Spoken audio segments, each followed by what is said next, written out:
Without using the Bible, can you prove to me that a historical person named Jesus, whom the Christians followed, existed during the first century? Imagine this. If tomorrow archaeologists uncovered proof that King Arthur or Hercules was real, it would shake history books. But would it change your eternal destiny? I don't think so. But what if I told you there's mounting historical and archaeological proof that Jesus of Nazareth was not only real, but died on a Roman cross and, according to eyewitness accounts, rose again? What if the very enemies of Christianity proved its origin? Point 1. Tacitus, the Roman historian who hated Christians.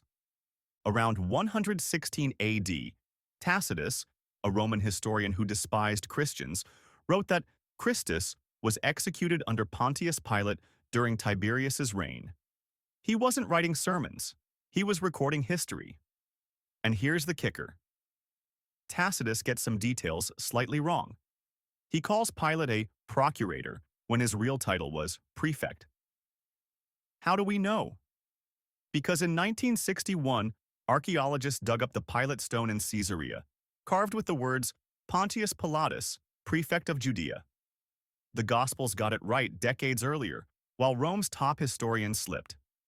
This proves a lot of very important things about Jesus, that he did exist, that he was called the Christ or the Messiah, and that he was executed during the time of Pontius Pilate.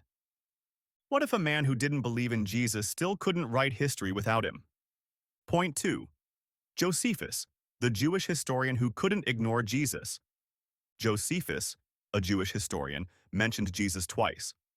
Once he refers to James as the brother of Jesus, called the Christ. Another time, he describes Jesus as a wise man crucified under Pilate. Now, scholars know parts of Josephus's text were later touched up by Christians, but even critics admit the core is authentic. Why does this matter? Because a Jewish historian, with no reason to promote Christianity, confirms Jesus lived, taught, and died. His account confirms the Gospels again that Jesus had a brother named James, that he was crucified, and that it happened during the time of Pilate. How fast does a myth grow? Centuries. But how fast did Christianity grow? Decades. Point 3. Pliny the Younger. Worshipped as God. Early on, by 112 AD, Pliny the Younger wrote to Emperor Trajan that Christians were gathering and singing hymns to Christ as to a god. That's within a single lifetime of Jesus' death. Myths take centuries, but Jesus was being worshipped as divine almost immediately. Compare this to Islam, which spread through conquest and war. Christianity, by contrast, spread through belief and transformation. Nobody fought armies to win territories.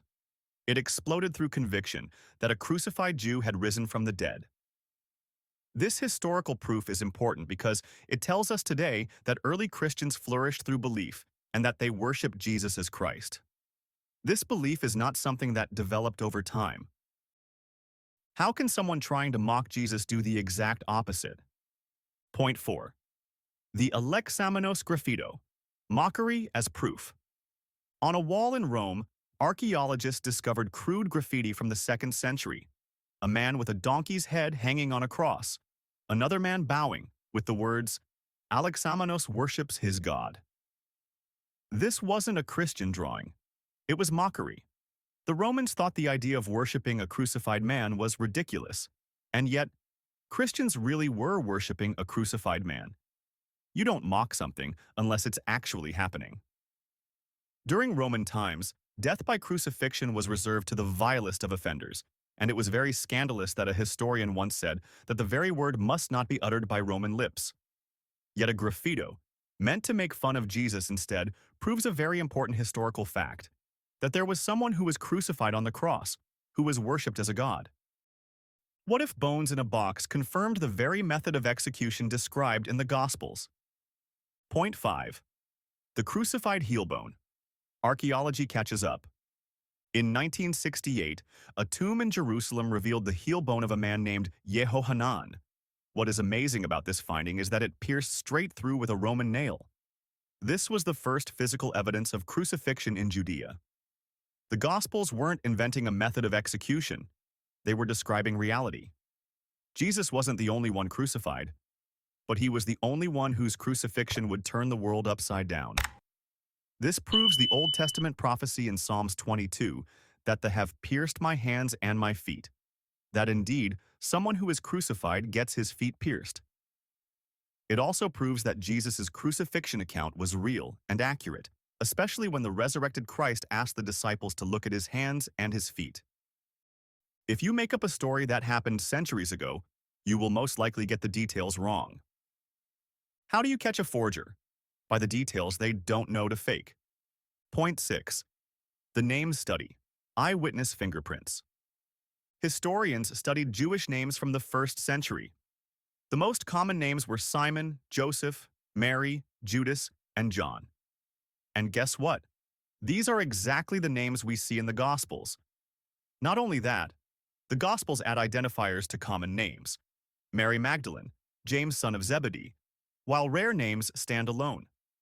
That's what happens when stories come from real eyewitnesses in that culture. The Gospels, whenever they added an identifier to the name, did so because that name, during that time, was used by a lot of people. It does not use identifiers of names that were not popular.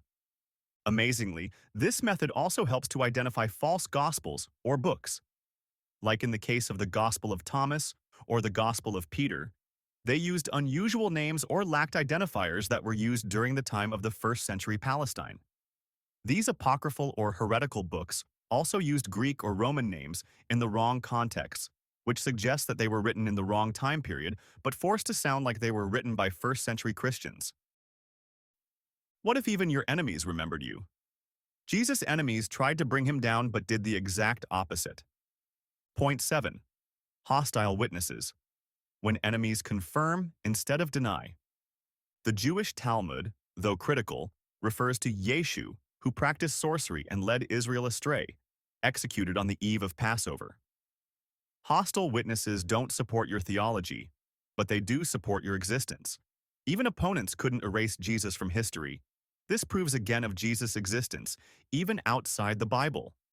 Amazingly, this confirms the anger he caused among the Jewish leaders, his miracles that he performed, and his crucifixion on the eve of the Passover, according to what the Gospel tells us.